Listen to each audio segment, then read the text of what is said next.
Hello friends, welcome to crack the competition YouTube channel. आप सभी का स्वागत है।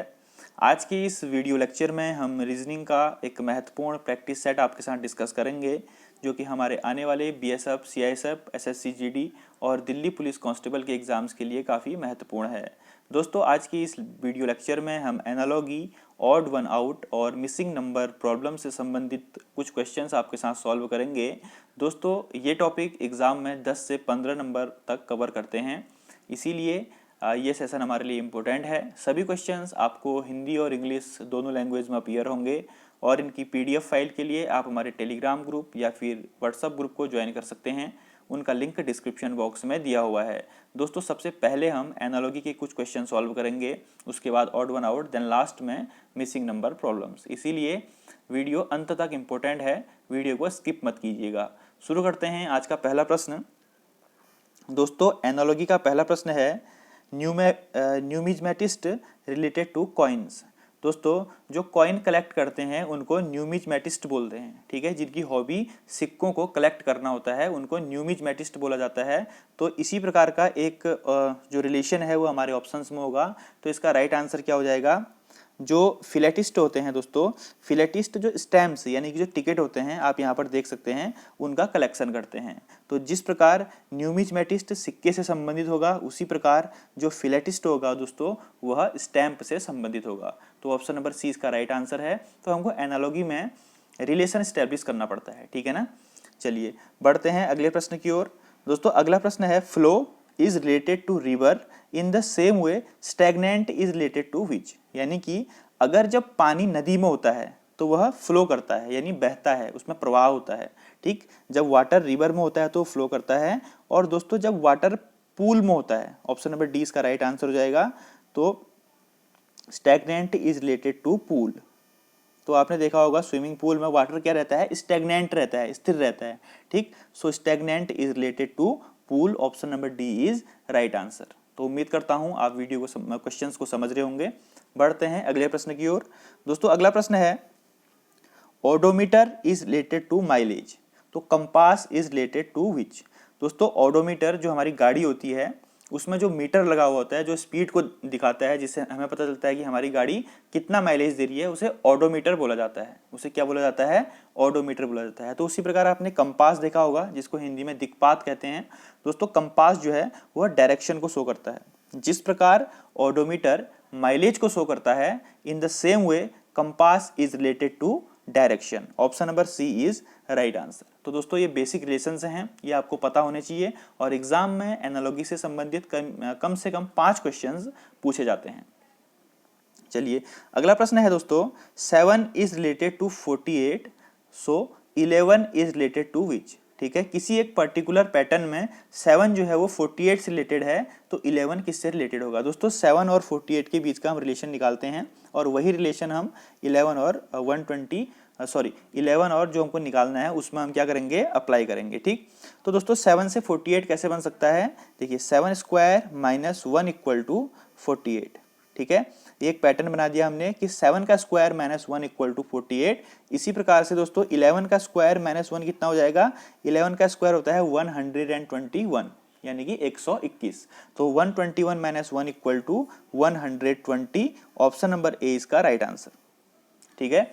तो इस प्रकार के क्वेश्चन हमारे एग्जाम में पूछे जाते हैं। अगला प्रश्न है दोस्तों, carbon is related to diamond in the same way corundum is related to which. तो कार्बन से डायमंड बनता है, जैसे कि आपको पता है कि डायमंड जो है कार्बन या फिर कोयला, जिसको हम हिंदी में बोलते हैं, कार्बन का एक अपरूप होता है, ठीक। कार्बन को अगर हम लॉन्ग टर्म तक डिपॉजिट कर दें कहीं पर तो वह डायमंड में कन्वर्ट हो जाता है। दोस्तों, इसी प्रकार कोरंडम को अगर लंबे समय तक कन्वर्ट किया, उसको कंजर्व किया जाए या उसको लंबे समय तक कहीं पर रखा जाए दबा के, तो वह रूबी में कन्वर्ट हो जाता है, ठीक है। रूबी भी एक प्रकार का जो होता है नगीना होता है, ठीक है ना। जैसे कि हीरा होता है डायमंड, तो उसी प्रकार से रूबी भी होता है। आप देख सकते हैं रेड कलर का होता है। तो वो किससे बनता है दोस्तों? कोरंडम से। तो कार्बन डायमंड से संबंधित है, तो कोरंडम रूबी से संबंधित है। ऑप्शन नंबर 20 का राइट आंसर हो जाएगा, ठीक है। चलिए अगला प्रश्न है दोस्तों, conference is related to chairman. जिस प्रकार कॉन्फ्रेंस चेयरमैन से संबंधित है उसी प्रकार न्यूज़पेपर किससे संबंधित है। दोस्तों इसका एक्सप्लेनेशन सुन लीजिए। इसका एक्सप्लेनेशन ये है कि जब कॉन्फ्रेंस होती है या कहीं पर कोई सम्मेलन होता है तो उसका जो टॉप ऑफिशियल होता है, ठीक है, उसका सबसे बड़ा अधिकारी होता है, उसको चेयरमैन कहा जाता है। कोई भी कॉन्फ्रेंस होती है उसका सबसे बड़ा जो ऑफिशियल होता है उसको चेयरमैन कहा जाता है। तो इसी प्रकार न्यूज़पेपर का सबसे बड़ा अधिकारी कौन होता है, जहाँ पर समाचार पत्र छपते हैं तो उसका सबसे बड़ा अधिकारी होता है एडिटर। तो ऑप्शन नंबर डी इसका राइट आंसर हो जाएगा। ठीक है, संपादक के बिना समाचार पत्र नहीं छप सकता है। तो जिस प्रकार कॉन्फ्रेंस संबंधित है चेयरमैन से, उसी प्रकार न्यूज़पेपर संबंधित है एडिटर से। ऑप्शन नंबर डी इसका राइट आंसर हो जाएगा। बढ़ते हैं अगले प्रश्न की ओर। दोस्तों अगर वीडियो अच्छी लग रही है तो प्लीज़ वीडियो को लाइक कर दीजिए। और ये कुछ बेसिक सी चीज़ें हैं जो हमारे जीके और करंट अफेयर्स या कोई प्लेसेस से संबंधित है। तो आगे भी आपको इस प्रकार के और क्वेश्चंस इस वीडियो में देखने को मिलेंगे। दोस्तों poles is related to magnet. जिस प्रकार मैग्नेट में पोल्स होते हैं, नॉर्थ साउथ पोल्स होते हैं ना, तो उसी प्रकार बैटरी में क्या होते हैं, तो बैटरी में होते हैं दोस्तों टर्मिनल्स। तो आपने देखे होंगे बैटरी में पॉजिटिव टर्मिनल्स होते हैं, नेगेटिव टर्मिनल्स होते हैं। और मैग्नेट में क्या होते हैं, पोल्स होते हैं, नॉर्थ पोल साउथ पोल। ठीक है, तो जिस प्रकार मैग्नेट रिलेटेड है पोल्स से, उसी प्रकार बैटरी किससे रिलेटेड हो जाएगी दोस्तों, टर्मिनल से। ऑप्शन नंबर सी इसका राइट आंसर हो जाएगा। बढ़ते हैं अगले प्रश्न की ओर। अगला प्रश्न है, ये कोडिंग डिकोडिंग है और इसको एनालॉजी में कन्वर्ट किया गया है। दोस्तों जिस प्रकार BCFG संबंधित है HILM से, ठीक है, BCF और G ये संबंधित है HILM से। दोस्तों ध्यान से देखिएगा। तो उसी प्रकार से हमको NORQ निकालना है। तो सबसे पहले हमको क्या करना है कि इनके बीच का डिफरेंस देखना है। तो उसके लिए हम क्या करेंगे, सबसे पहले दोस्तों हम B की प्लेस वैल्यू लिख लेते हैं। यानी कि B जो हमारा अल्फाबेटिकल सीरीज है उसमें कौन से नंबर में आता है, सेकंड नंबर में आता है। और H कितने नंबर में आता है, आपको पता है H 8th नंबर में आता है। उसी प्रकार से दोस्तों C 3 में आता है, और इसका कलर चेंज करता हूँ 1 मिनट, और I जो है वो 9th नंबर में आता है। ठीक, और F आता है दोस्तों 6 नंबर में, L आता है 12 में, और उसी प्रकार G आता है 7 नंबर में, और ये आता है 13 नंबर। तो आप देख सकते हैं दोस्तों इनकी प्लेस वैल्यू में +6 हो रहा है सब में। देखिए 3 + 6 9, 6 + 6 12, 7 + 6 13, यानी कि इसमें सब में क्या हो रहा है, +6 हो रहा है। बस हम इसी पैटर्न को NORQ में अप्लाई कर देंगे। दोस्तों N की प्लेस वैल्यू होती है आपकी 14, तो उसमें आप +6 कर देंगे तो कितना आ जाएगा 20, और 20 किसकी प्लेस वैल्यू होती है, T की। तो N का कोड क्या हो जाएगा, T हो जाएगा। उसी प्रकार O की प्लेस वैल्यू होती है दोस्तों 15, सॉरी, O की प्लेस वैल्यू होती है 15। अगर आप 15 में 6 प्लस कर देंगे तो आ जाएगा 21, और 21 जो है वो U की प्लेस वैल्यू होती है। ठीक, और उसी प्रकार से R की प्लेस वैल्यू होती है आपकी 18, और उसमें 6 प्लस कर देंगे तो कितना हो जाएगा 24, यानी कि X। तो TUXW इसका राइट आंसर आ जाएगा। अगर आपका फर्स्ट के 3 निकल गए तो आपको लास्ट निकालने की जरूरत नहीं है, क्योंकि हमें एग्जाम में टाइम बचाना है। तो इसका राइट आंसर किया जाएगा TUXW, और उम्मीद करता हूँ आप इस पैटर्न को समझ गए होंगे। ठीक है दोस्तों, ऐसे पैटर्न एग्जाम में इजीली क्लिक नहीं होते हैं, इसीलिए आप जितना ज़्यादा प्रैक्टिस करोगे उतना ज़्यादा आपको ये चीज़ आएगी। और मैं PDF इसकी प्रोवाइड कर दूंगा, आप टेलीग्राम ग्रुप या फिर व्हाट्सएप ग्रुप से ले लीजिएगा। ठीक, अगला प्रश्न है MO 1311, उसी प्रकार से HJ किससे संबंधित होगा। दोस्तों आपको पता है कि M की प्लेस वैल्यू 13 होती है। M की प्लेस वैल्यू कितनी होती है, 13। प्लेस वैल्यू का मतलब अल्फाबेटिकल सीरीज में M जो है 13th नंबर में आता है। And the place value of O is 11। O की प्लेस वैल्यू कितनी है दोस्तों, सॉरी ये गलत हो गया, MO 1311, सॉरी दोस्तों यहाँ पर एक मिस्टेक होगी, ये O नहीं है, ये K है। ठीक है, M और K, ये क्वेश्चन आप ऐसे है, MK इज रिलेटेड टू 1311। ठीक, तो दोस्तों M की प्लेस वैल्यू 13 होती है और K की प्लेस वैल्यू 11 होती है। तो उसी प्रकार दोस्तों H और J कितना हो जाएगा, H की प्लेस वैल्यू होती है 8, H की प्लेस वैल्यू कितनी होती है 8, और J की प्लेस वैल्यू होती है 10। ठीक है, सिंपल सा क्वेश्चन था, प्लेस वैल्यू का था। यहाँ पर टाइपिंग मिस्टेक हो गई थी, MO की जगह MK है। ठीक है, MK 1311, तो HJ किससे संबंधित होगा दोस्तों, 8 और 10 से। ठीक है, option number C is right answer. अगला प्रश्न है, letter is related to word, यानी कि लेटर जो होते हैं हमारे अक्षर, अक्षरों से क्या बनता है, वर्ड बनता है। A group of letters is called word, यानी कि अगर मैं ये लेटर लिखूं THE, ये एक ग्रुप ऑफ लेटर्स हो गया, तो ये द क्या बन गया, एक वर्ड बन गया। तो a group of letters is called word. In the same way a group of pages is called book, यानी कि जो हमारे पेजेस का ग्रुप्स होता है, एक एक पेज मिलके एक बुक का निर्माण करते हैं, तो इसका संबंधित क्या हो जाएगा दोस्तों, page is related to books. Option number 1 इसका राइट आंसर हो जाएगा। तो उम्मीद करता हूँ कि एनालॉजी के क्वेश्चंस को आप समझ रहे होंगे। अगला प्रश्न, ऑड वन आउट। तो यानी कि हमको 4 ऑप्शन दिए होंगे और उन 4 ऑप्शंस में से 3 ऑप्शन जो हैं दोस्तों किसी पर्टिकुलर पैटर्न में सेम होंगे, या किसी न किसी प्रकार से उनमें कोई ना कोई समानता होगी, और एक पैटर्न उनसे नहीं मिलता होगा, उसी को हमको टिक करना है, वही ऑड वन आउट होता है। ठीक है, चलिए दोस्तों, सबसे पहला क्वेश्चन है अभिनव बिंद्रा, सुशील कुमार, गगन नारंग और विजय कुमार। तो आपने इनके नाम जरूर सुने होंगे। ये जीके के क्वेश्चन को ऑड वन आउट में मर्ज कर दिया, जैसे कि मैं आपको पहले बता रहा था। दोस्तों आपको पता है कि अभिनव बिंद्रा, गगन नारंग और विजय कुमार जो है वे इंडिया के शूटर हैं, जो कि इंडिया के लिए शूटिंग करते हैं। ठीक है ना, निशानेबाजी इसको हम बोलते हैं। ये ओलंपिक में, राष्ट्रमंडल खेल में, एशियाई खेलों में इंडिया को रिप्रेजेंट करते हैं in the game of shooting, यानी कि ये शूटिंग गेम से संबंधित हैं। और जो सुशील कुमार आपको पता है, सुशील कुमार किससे संबंधित हैं, रेसलिंग से, ये रेसलर है इंडिया के। तो ये क्या हो जाएंगे, अभिनव बिंद्रा, गगन नारंग और विजय कुमार शूटिंग से संबंधित हैं, लेकिन जो सुशील कुमार है वो रेसलिंग से संबंधित हैं। तो इसका ऑड वन आउट क्या हो जाएगा, Sushil Kumar. Option number B is right answer. ठीक है दोस्तों, अगला प्रश्न है विड्रॉल, डिडक्शन, डिपॉजिट और डेबिट। तो दोस्तों जैसे कि आप बैंकिंग का यूज करते होंगे, आप बैंक में पैसे निकालने के लिए जाते होंगे, तो उसे बोलते हैं, जैसे कि आप एटीएम में जाते हो तो बोलते हैं कैश विड्रॉल, यानी कि पैसा निकालना, किसी भी चीज को विड्रॉल करना, आउट करना। ठीक है, डिडक्शन कहता है कि आपका कैश डिडक्ट हो चुका है। ठीक है ना, कभी आपको ऑनलाइन शॉपिंग करते होगे तो मैसेज आता होगा your cash has been deducted, आपका कैश डिडक्ट हो चुका है, यानी कि आपके खाते से पैसा कट चुका है। ठीक है ना, निकल चुका है। और डेबिट, ठीक है, डेबिट का अर्थ आपको पता ही है, निकालना। लेकिन डिपॉजिट का अर्थ क्या होता है दोस्तों, जमा करना। ठीक है, ये तीनों का अर्थ सेम है, निकालना या फिर कम करना या काटना, ठीक है, या आउट करना। लेकिन डिपॉजिट का अर्थ होता है जमा करना। ठीक है ना, आप कहते हैं कि कैश डिपॉजिट कर रहा हूं बैंक में, यानी कि मैं कैश जमा कर रहा हूं।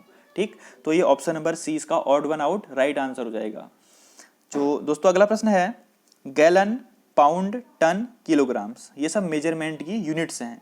लेकिन जो गैलन है, इनमें सिर्फ लिक्विड, जो हमारा लिक्विड होता है उसको गैलन में मेजरमेंट किया जाता है। आप कभी भी लिक्विड को केजी, टन या फिर पाउंड में नहीं मेजर कर सकते हैं। ठीक है, आप लिक्विड को, जो तरल पदार्थ होते हैं, ऑयल, वाटर, ठीक है ना, केरोसिन ऑयल, जो भी चीज होती है, आप उसको हमेशा गैलन में मेजर करोगे। किस में मेजर करोगे, गैलन या फिर लीटर मेजर करोगे। ठीक है दोस्तों, तो ये लिक्विड के मेजरमेंट की यूनिट है गैलन। तो ये ऑप्शन नंबर ए इसका राइट आंसर हो जाएगा। ठीक है, चलिए अगला है दोस्तों 6, 13, 24। तो आप इसमें, इनमें से 3 तो समान होंगे किसी न किसी पैटर्न में, लेकिन एक जो है वो अलग होगा। दोस्तों देखिए 6 और 13 के बीच कितने का डिफरेंस हो गया, 7 का डिफरेंस, और 13 और 24 के बीच में 11 का डिफरेंस है। यानी कि पहले और दूसरे डिजिट में 7 का डिफरेंस है और दूसरे और तीसरे डिजिट में 11 का डिफरेंस है। ओके, तो देखते हैं क्या सारे ऑप्शन इसी पैटर्न को फॉलो कर रहे हैं। देखिए दोस्तों 12 और 19 7 का डिफरेंस, 19 प्लस 11 30। ठीक है, ओके, 18 प्लस 25 यानी कि 7 का डिफरेंस, 25 प्लस 9 ये फॉलो नहीं कर रहा है दोस्तों। ठीक है, सी वाला फॉलो नहीं कर रहा है क्योंकि इसमें 11 का डिफरेंस नहीं आ रहा है, इसमें 9 का डिफरेंस आ रहा है। अब लास्ट वाले को देख लेते हैं, 24 प्लस 7 31 और 11 42। तो इसका ऑड वन आउट क्या हो जाएगा, ऑप्शन नंबर सी। ये 3, इनके बीच का डिफरेंस 7 11 7 11 और 7 11 है, जबकि ऑप्शन नंबर सी वाले 18 25 और 34 वाले के बीच का डिफरेंस 7 9 है। तो इसीलिए ये ऑड वन आउट हो जाएगा। ठीक है, चलिए अगला प्रश्न, 16 25 64 81 36 49 और 100 110। तो दोस्तों ये नंबर को देख के आपको स्क्वायर नंबर्स की याद आ रही होगी। देखिए ये है पहला वाला 4 का स्क्वायर और 5 का स्क्वायर। आपको पता है कि 4 का स्क्वायर 16 होता है और 5 का स्क्वायर 25 होता है। इसी प्रकार से बी वाला देखिए 8 का स्क्वायर और 9 का स्क्वायर। इसी प्रकार से सी वाला देखिए 6 का स्क्वायर और 7 का स्क्वायर। डी वाला क्या होना चाहिए था दोस्तों, 10 का स्क्वायर मतलब कि 100 और 11 का स्क्वायर 121। लेकिन यहाँ पर क्या आ रहा है, 110 आ रहा है। ठीक है, ये 11 का स्क्वायर नहीं है। दोस्तों ये इस पैटर्न को फॉलो नहीं कर रहा है, तो इसीलिए इसका आंसर हो जाएगा option number D, 100 and 110 is odd one out. अगर ये सही होता तो 110 की जगह क्या आता, 121 आता। ठीक है दोस्तों, अगला है पोलैंड, कोरिया, स्पेन और ग्रीस। तो ये कुछ कंट्रीज के नाम हैं। आपको पता है कि पोलैंड, कोरिया, स्पेन और ग्रीस देशों के नाम हैं। तो इनमें क्या ऑड वन आउट होगा, ठीक है ना, और क्या समानताएं तीन देशों में हैं। तो दोस्तों आपको पता है कि पोलैंड, स्पेन और ग्रीस ये यूरोपियन कंट्री हैं, यानी कि यूरोप महाद्वीप में आती हैं। These countries are belong to Europe continent. लेकिन जो कोरिया है वो कौन से कॉन्टिनेंट में आता है, वो अपने एशिया महाद्वीप में आता है। तो इसमें कौन सा ऑड वन आउट हो जाएगा, Korea. Option number B is right answer. Option number 20 का ऑड वन आउट हो जाएगा, क्योंकि कोरिया एशिया में लाई करता है और बाकी पोलैंड, स्पेन और ग्रीस ये सारी कंट्रीज यूरोप में लाई करती हैं। अगला हो जाएगा दोस्तों स्विंग, गुगली, यॉर्कर और बाउंसर। तो ये आपने आजकल आईपीएल देख रहे होंगे आप, तो इसमें बॉलिंग का एक्शन होता है स्विंग, गुगली, यॉर्कर और बाउंसर। तो इसका ऑड वन आउट होगा दोस्तों गुगली, क्योंकि आप स्विंग, यॉर्कर और बाउंसर पेस में करा सकते हो। ठीक है, जब आप पेस बॉलिंग डालते हो तो तभी आप स्विंग करा सकते हो, यॉर्कर करा सकते हो और बाउंस मार सकते हो। लेकिन जब आप स्पिनिंग कराओगे, स्पिन बॉलिंग कराओगे, तो गुगली सिर्फ स्पिन में होती है। कभी भी कोई जो पेस बॉलर होता है वो गुगली नहीं डालता है। ठीक है, गुगली हमेशा स्पिन बॉलर द्वारा डाली जाती है। तो इसलिए इसका आंसर हो जाएगा ऑप्शन नंबर बी। तो इस प्रकार भी कभी कभी क्वेश्चन घुमा के दे देते हैं दोस्तों। ठीक है, तो आप ध्यान रखेंगे।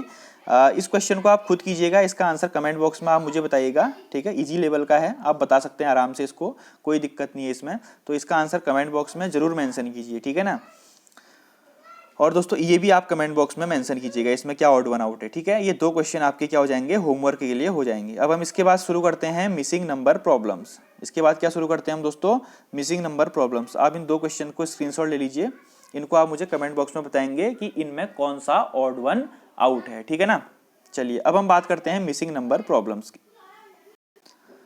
दोस्तों यह है एक मिसिंग नंबर का क्वेश्चन। दोस्तों मिसिंग नंबर प्रॉब्लम से संबंधित भी 4 से 5 क्वेश्चन हमारे एग्जाम्स में, या एटलीस्ट 2 से 3 क्वेश्चन भी पूछे जाते हैं। तो यहाँ पर एक सर्कल है, इसमें कुछ नंबर दिए हुए हैं और एक मिसिंग डेटा आपको फाइंड आउट करना है। ठीक है, तो इसमें एक पर्टिकुलर पैटर्न को फॉलो करते हुए हम इस मिसिंग डेटा को निकालेंगे।